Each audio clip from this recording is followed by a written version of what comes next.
Olá, queridos irmãos. É com grande satisfação que hoje estamos juntos neste momento para meditarmos na palavra do Senhor, na Bíblia, no Espírito de Profecia. É um grande prazer. Hoje está aqui um dia bem frio, uma tarde bem fria, mas tenhamos o nosso coração aquecido pela presença do Espírito de Deus. E assim, vamos nos alimentar, vamos usufruir dessas bênçãos maravilhosas que é a palavra de Deus. Ela que nos ensina o caminho que vamos seguir e o desfecho da nossa história enquanto aqui peregrinamos. Quero meditar com todos no livro de São Mateus, no capítulo 7, o verso 13 e o verso 14, que nos diz assim: Entrai pela porta estreita, porque larga é a porta e espaçoso o caminho que conduz à perdição, e muitos são os que entram por ela. E porque estreita é a porta e apertado o caminho que leva à vida, poucos há que a encontram. Então, baseado nesses versículos, eu quero meditar com vocês em uma visão, ou seja, assim, um tema que Ellen White, ela disse assim, que no dia 27 de maio de 1853, ela teve uma visão que mostrava algumas coisas que dizem respeito à igreja, né? A igreja de um modo geral. E ela diz mais: foram-me mostrado a glória e a majestade de Deus. Ela diz também que o anjo que estava com ela disse que Deus é terrível em sua majestade e muitos poucos são os que levam em conta essa majestade de Deus, essa santidade, né? Muitos não compreendem, continuam em pecado, continuam transgredindo, mas ela disse assim, olha, quero ler um trecho do texto para nós podermos meditar sobre ele. Ela diz,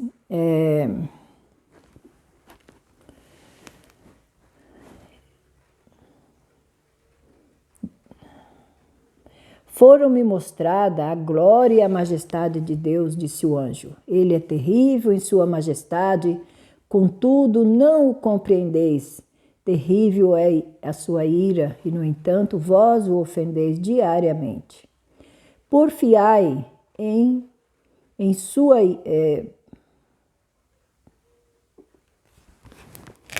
porfiai por entrar pela porta estreita, porque larga é a porta e espaçoso o caminho que conduz à perdição, e muitos são os que entram por ele. E por que a porta é estreita e apertado o caminho que leva à vida, e poucos há que o encontram. Né? Também esse texto está também em São Lucas 13, 24, e em São Mateus também.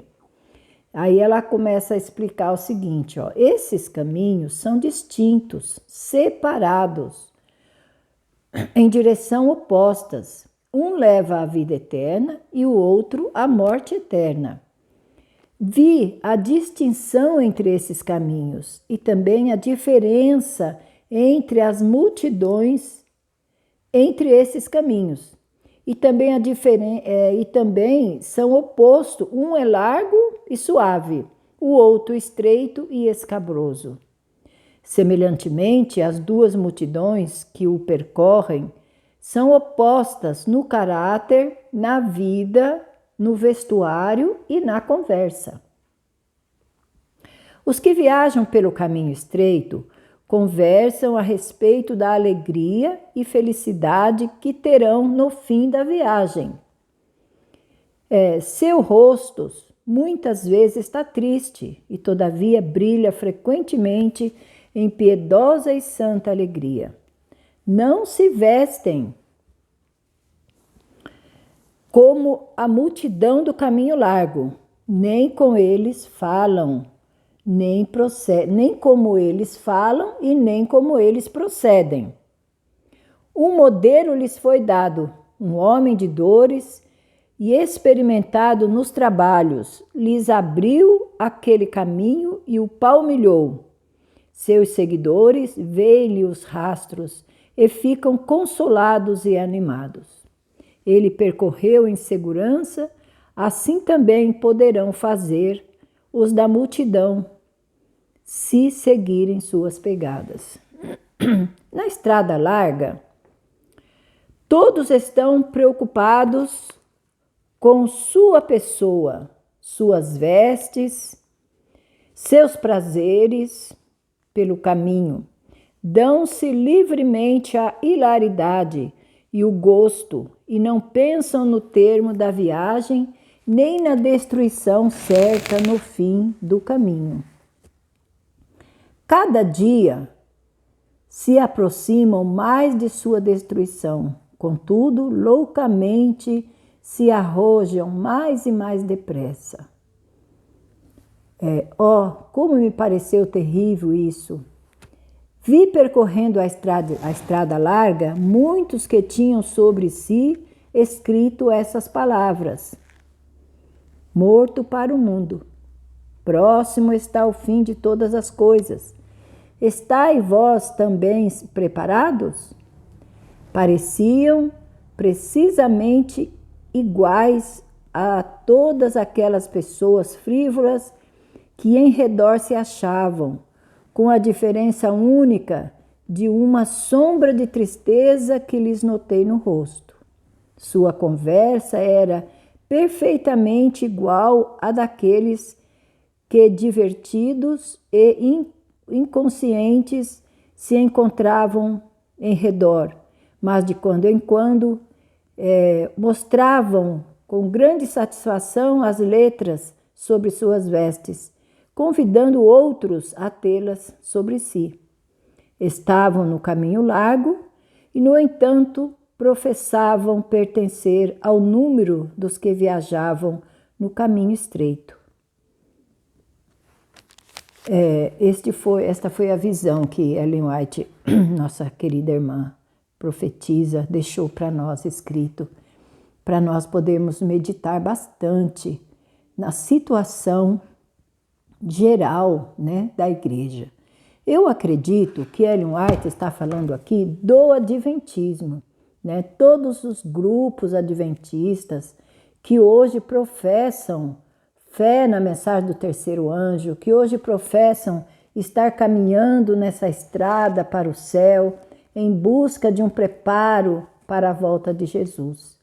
Mas, assim como nós podemos ler, é que muitos que professam essa fé estão caminhando no caminho largo, achando, né, se iludindo de que estão na estrada do caminho estreito.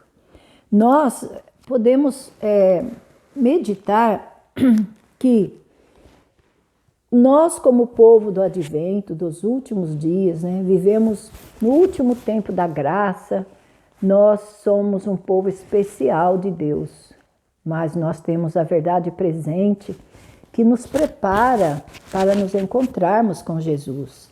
E com isso eu gostaria muito de meditar com vocês, cada um de nós podemos assim ter uma ideia, né, do que Deus pede de cada um de nós. Eu quero ler ainda mais para frente um pouco,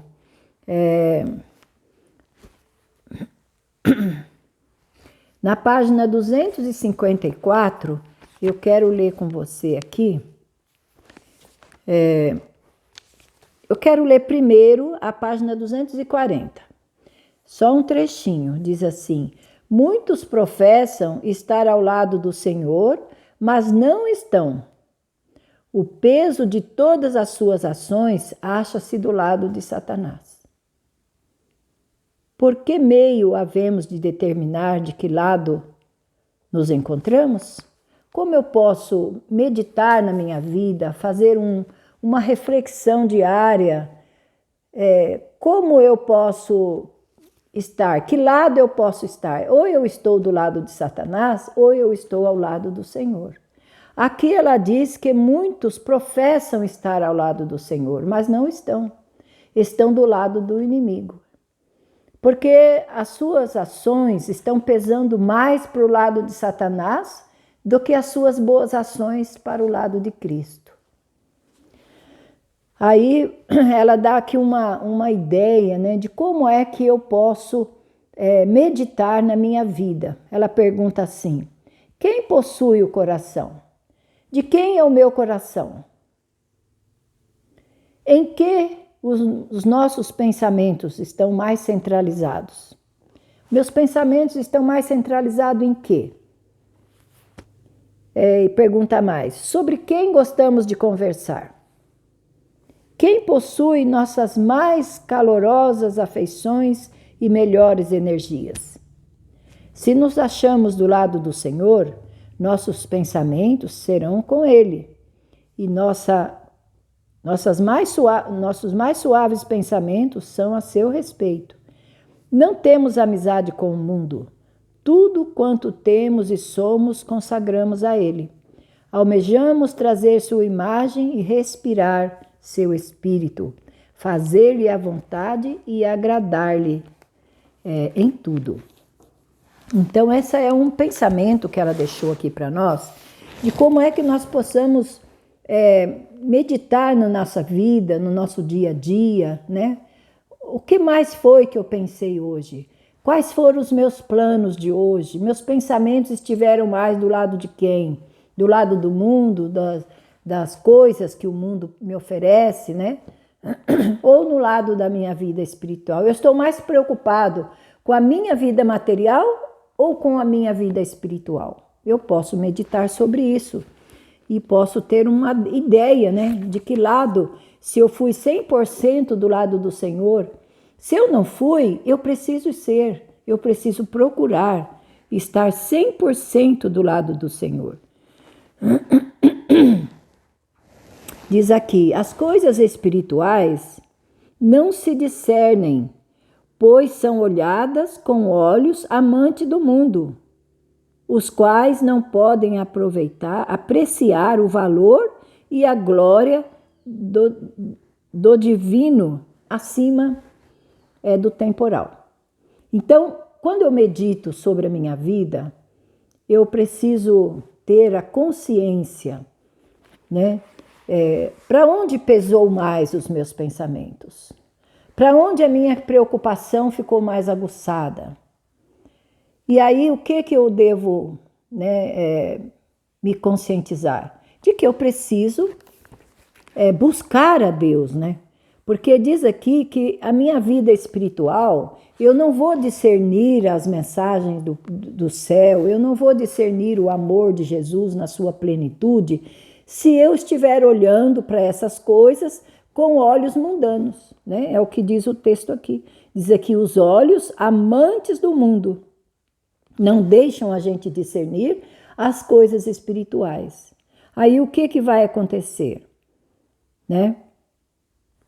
Eu não vou saber, não vou me conscientizar do tamanho, do valor desse amor e da glória que vem de cima para mim.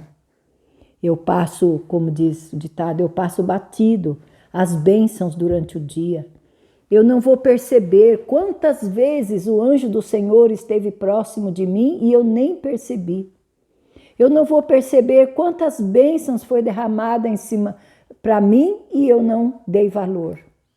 Isso é o que muitos, diz assim, muitos se perderão enquanto esperam e desejam ser cristãos. Não fizeram, porém, nenhum esforço sincero, portanto, serão pesados na balança e serão achados em falta. Muitas vezes no nosso dia a dia a correria é tão grande, eu sei que a minha vida também é muito corrida. Se nós não fizermos um esforço para dedicar os nossos pensamentos, nossa preocupação mais para o lado espiritual do que para o lado material, nós vamos nos perder. Por quê? Porque os nossos olhos e o nosso coração são traiçoeiros.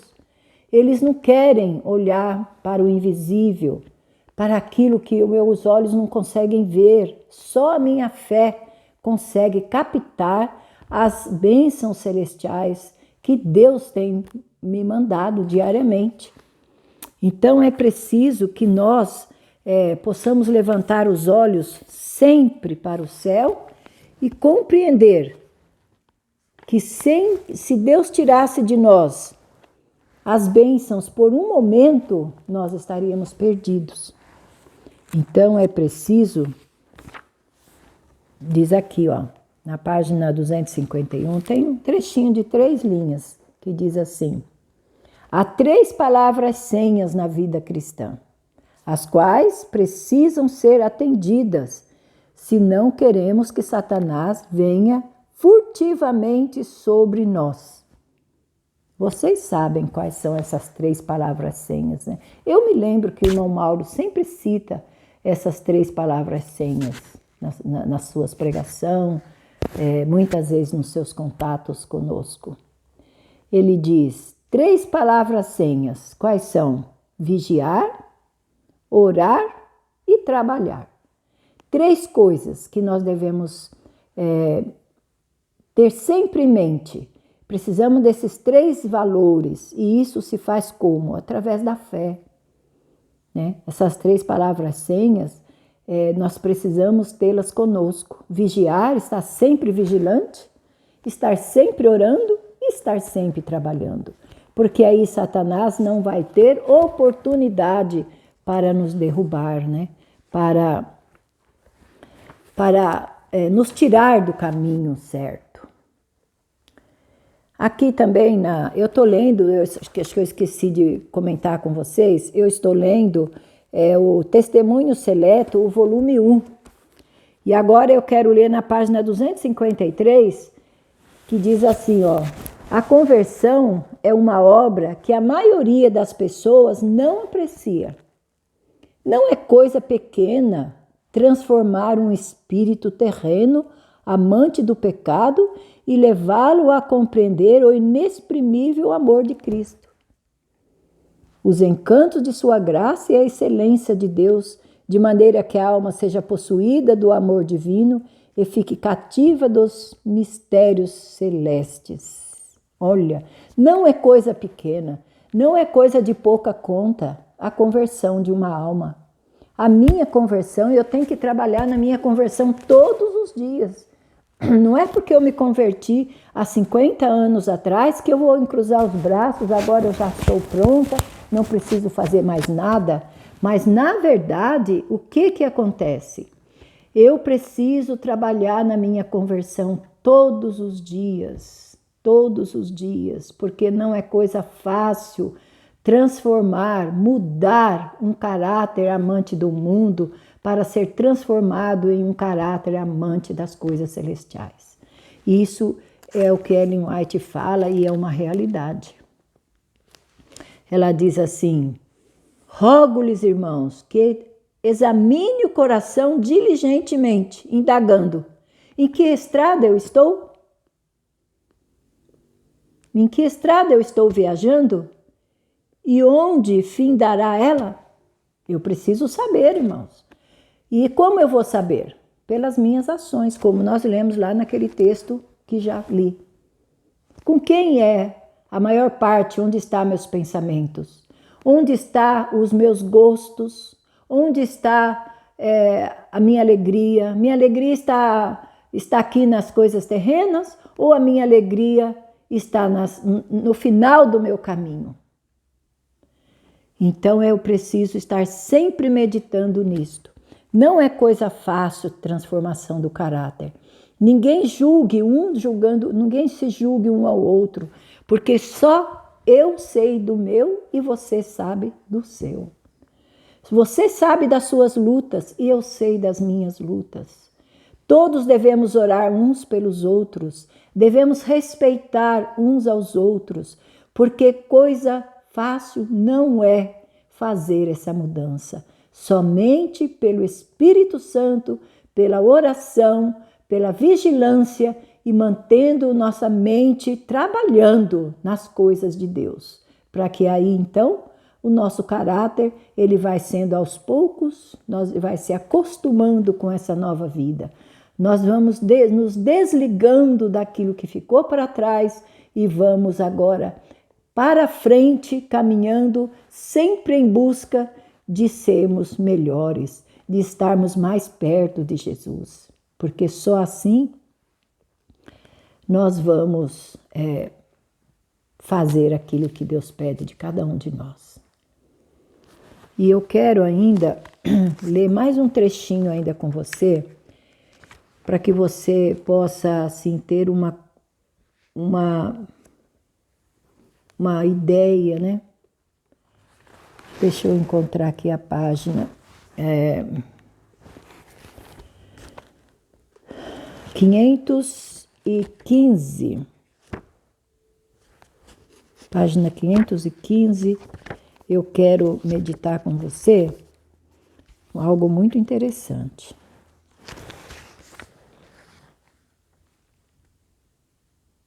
Aqui, ó. Diz assim, só um trechinho. Bom seria passar cada dia 1 hora de reflexão, recapitulando a vida de Jesus, da manjedoura até o Calvário. Devemos tomá-la ponto a ponto, ponto por ponto, deixando que a imaginação se apodere vividamente de cada cena, em particular das cenas finais de sua vida terrestre, contemplando assim seus ensinos e sofrimentos e o infinito sacrifício por ele feito para a redenção da raça humana. Podemos revigorar nossa fé, vivificar nosso amor e imbuir-nos mais profundamente do Espírito que sustinha nosso Salvador. Jesus também, quando passou aqui, quando tomou a nossa natureza e veio para esse mundo, ele era sustido pelo poder de Deus, pelo poder do Espírito Santo. E ele, quando subiu ao céu, ele diz, eu vou, mas eu vou deixar o Consolador. E ele vai estar convosco todos os dias, até que eu volte. Jesus, quando subiu ao céu, ele não nos prometeu vida fácil, não. Ele disse que a nossa vida seria difícil. Ele diz que a porta estreita, diz que a porta é estreita e é difícil o caminho. Esses dias nós estudamos na última lição do nosso semestre, nós lemos um texto muito interessante, eu acho que ainda está avivado na memória de cada um. Quando fala da visão que ela teve do trem. Ela viu que o trem ia cheio, abarrotado, parecia que o mundo inteiro estava embarcado naquele trem. Mas ela ficou tão triste e ela perguntou ao anjo, mas não sobrou ninguém? E o anjo mandou que ela olhasse para um caminho e lá ela viu um grupo subindo um caminho reto e estreito.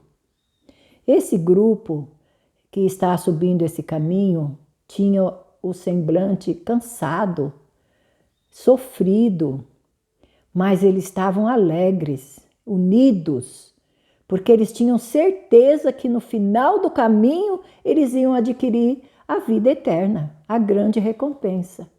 Então a vida do cristão, ela não é fácil. Por quê?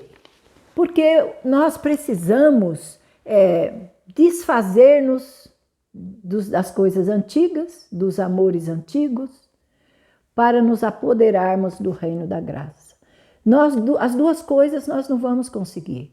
Se nós não lutarmos para que o nosso caráter seja santificado pela presença de Deus em nossa vida, pelo trabalho do Espírito Santo, nós não vamos conseguir, porque nós não podemos ter dois senhores. Ou nós amamos o mundo e vamos usufruir as suas alegrias, ou entregamos tudo a Deus. E eu não vou dizer que o caminho do cristão é tão ruim, é tão triste, não. Eu não sei, porque eu não sou triste. A gente passa agruras da vida? Passa. Mas nós temos uma alegria, e eu acredito que vocês também têm essa alegria. A alegria da certeza de que Deus está junto conosco e que Ele nos dá graça para superarmos cada prova que vem para nós. Então, vamos dizer que ele não prometeu vida fácil para nós. Ele só prometeu que estaria conosco, que o seu Espírito Santo estaria conosco todos os dias até o fim. Isso é o que é bom, né? Isso é o que é que nós podemos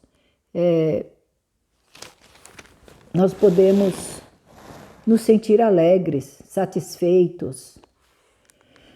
Eu quero ler aqui também ainda na página 519, que fala assim dos empecilhos terrenos. O que é que atravanca o nosso caminho? O que é que impede os nossos passos de seguir pelo caminho estreito e faz com que a gente olhe para os caminhos de maior facilidade? Aí diz assim, olha, uma classe estava registrada como empecilhos do terreno. Ao cair sobre esses, o penetrante olhar do juiz foram distintamente revelados seus pecados e negligências. Com lábios pálidos e trêmulos, reconheceram haver sido traidores do santo depósito que lhe fora confiado. Haviam tido advertências e privilégios, mas não o haviam atendido e aproveitado. Podiam ver agora que haviam presumido demasiado da misericórdia de Deus. Em verdade, não tinham a fazer confissão como as dos vis baixamento, corrompido, mas como a figueira eram amaldiçoados por não produzirem frutos, por não haverem usado os talentos a eles confiado. Então, irmãos, você vê que essa classe de pessoas que ela está comentando aqui são pessoas que não tinham, assim, grandes pecados, não tinham coisas tão graves na vida deles. Mas o que é que foi visto de mais grave na vida de cada um?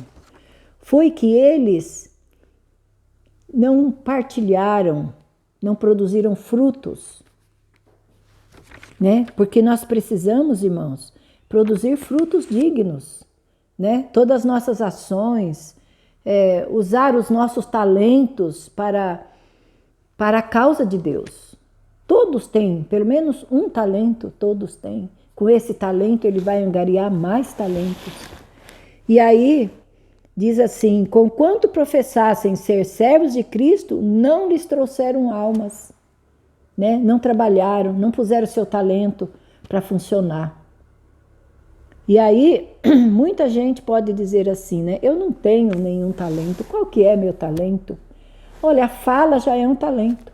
Os ouvidos já são um talento. Os olhos é um talento. A voz é um talento. Então, precisam ser colocados, né, à disposição de Deus. Diz assim, alguns foram reprovados por sua incredulidade, outros por terem sido servos negligentes. Então, nós precisamos meditar muito, né, sobre o que é que Deus está esperando de todos nós. E ainda tem mais um pouquinho só, eu quero ainda ler aqui na página 239. Eu achei tão interessante esse trecho dessa página, que diz assim, olha.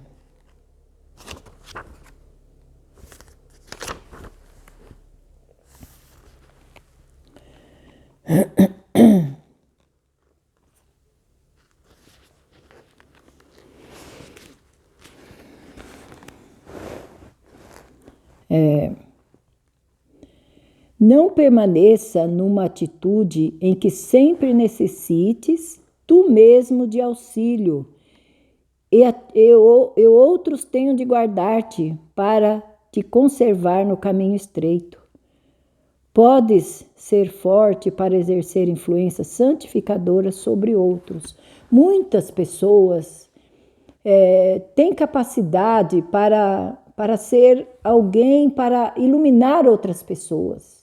E muitas vezes o seu comportamento faz com que eles alguém precise ali ficar ajudando ele a permanecer no caminho estreito. Enquanto que se ele usasse seus talentos, né, sua disposição, eles poderiam influenciar outras pessoas, não precisar de ajuda, né? Eles iam ajudar outras pessoas. Então, isso é muito importante. Nós temos que pensar muito sobre isso. O que é que eu estou fazendo? Eu estou precisando que outros me ajudem ou eu quero ser uma bênção na vida de outros? Onde será que eu estou? Minha vida, eu estou caminhando no caminho estreito ou eu estou caminhando no caminho largo? Ou eu estou precisando que outros me arraste e me segure e fale comigo e perca tempo comigo quando ele poderia estar ajudando outra pessoa? Eu preciso meditar muito nisso, irmãos. Eu quero ler aqui em Romanos, capítulo 8, para fazermos uma última meditação, que eu acho muito interessante. Eu gostaria que todos lessem. É o capítulo 8, verso 35, 38 e 39. Diz assim, olha: quem nos separará do amor de Deus? A tribulação? Ou a angústia? Ou a perseguição? Ou a fome? Ou a nudez? Ou o perigo? Ou a espada? Qual dessas coisas pode me separar do amor de Deus? Como está escrito, o verso agora 38.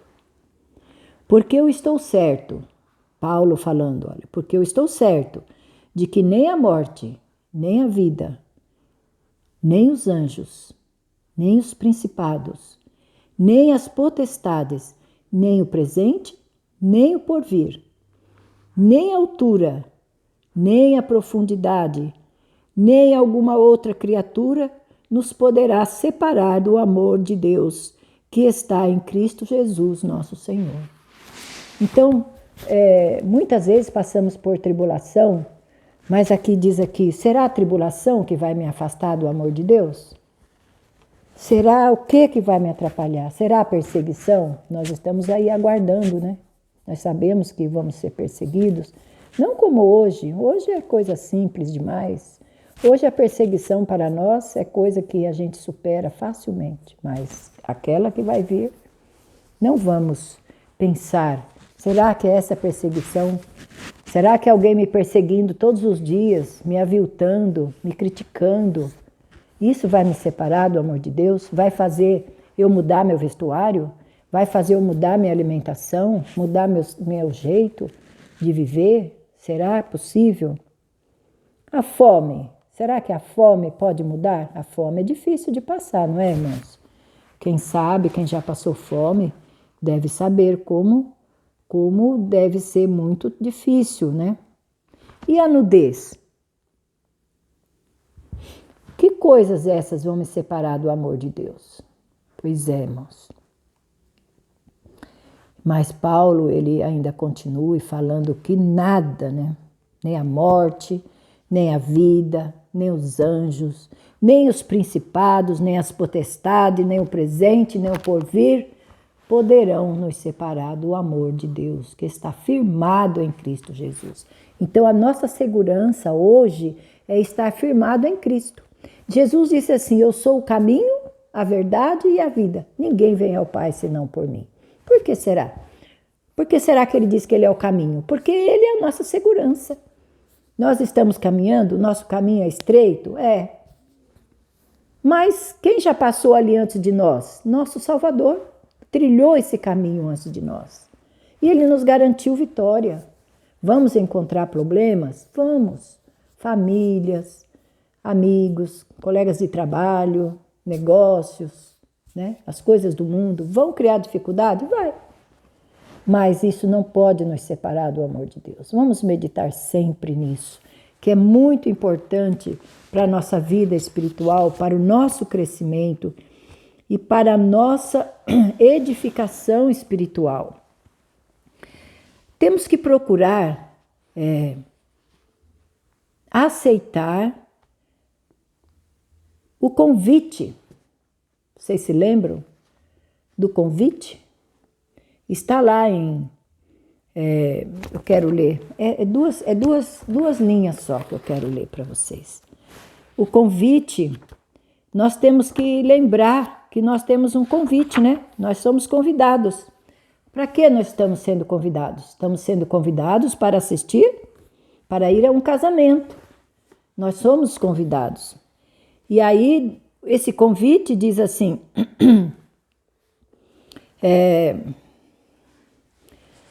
Vinde que tudo já está preparado. Vinde, pois tudo está preparado. Está lá em São Lucas 14, 17.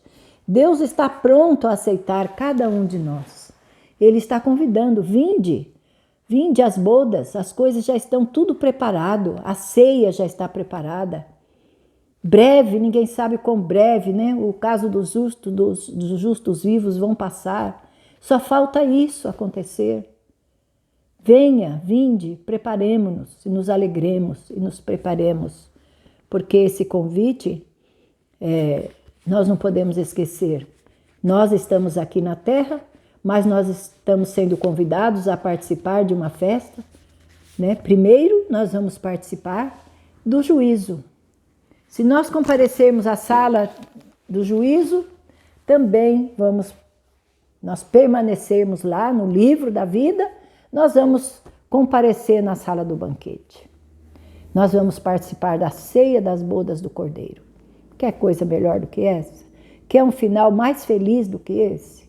Sentar àquela mesa e Jesus irá pessoalmente servir os seus escolhidos, seus convidados. Que Deus tenha misericórdia, irmãos, de cada um de nós, de mim especialmente, e de você também. Que nós possamos fazer sempre essa meditação em nossa vida. Todos os dias devemos meditar. Que lado nós estamos? Estamos do lado de Jesus ou estamos do lado de Satanás? Irmão, só existe duas fileiras nesse mundo. Não adianta eu ser adventista e falar que sou o que eu não sou. Falar que eu sou judeu e estar mentindo, não fazer as coisas corretas. Que adianta? É melhor eu me reformar, é melhor eu mudar minha situação. E eu tenho, hoje é o dia da preparação. Hoje eu tenho oportunidade de voltar atrás, de deixar tudo que é ruim para trás e andar junto com Cristo. Esse ainda é o meu privilégio, porque ainda a porta está aberta. Ainda o tempo de graça está em andamento. Mas breve... Ninguém sabe quão breve esse tempo vai acabar.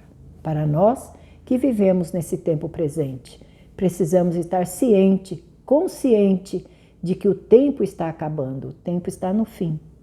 Que Deus abençoe muito você, a mim e a todos os que aceitarem o convite. Vinde, que tudo está preparado.